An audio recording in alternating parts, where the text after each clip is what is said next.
कोई अच्छा मीठा बन रहा है, गुलगुले बन रहे हैं। बच्चा तो वहीं रहता था माँ के पास, माँ हमको चाहिए, माँ हमको चाहिए, माँ उठा के एक तो दे देती थी। लेकिन जो संस्कारी घर थे वहाँ ऐसा था, रुको बेटा पहले दादाजी को दे आओ। पीछे पीछे बच्चा जाता था, दादाजी बोलते थे आओ बेटा बैठ के खाओ, हम भी खाएंगे तुम भी खाओ। तो घर में एक व्यवस्था थी। सबसे पहले कुछ भी अच्छा हो तो बच्चे को और बूढ़ों को मिल जाना चाहिए। जवान थोड़ा बर्दाश्त कर सकते हैं, और उनको वही सेवा देने का समय। एक दिन वो भी बूढ़े होंगे, तो बचपन में थे तो वो सेवा पाए हैं, बूढ़े होंगे तब सेवा पाएंगे। युवावस्था में सेवा करना है। कितनी अच्छी व्यवस्था थी, सब निश्चिंत थे। बच्चा भी अनाथ आश्रम में नहीं पलेगा, बूढ़ा भी वृद्धाश्रम नहीं जाएगा, सब घर ही में व्यवस्था थी। उसका एक आनंद भी था, बड़े बूढ़ों का आशीर्वाद लेता है।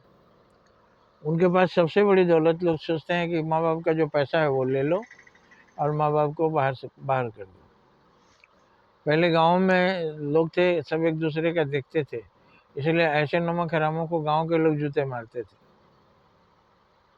सब जमा हो जाएंगे और उसको धिक्कारेंगे, तुम ऐसा क्यों कर रहे हो, तुम जब बूढ़े हो गए तो तुम्हारा बच्चा ऐसे ही करेगा, तुमको पसंद है।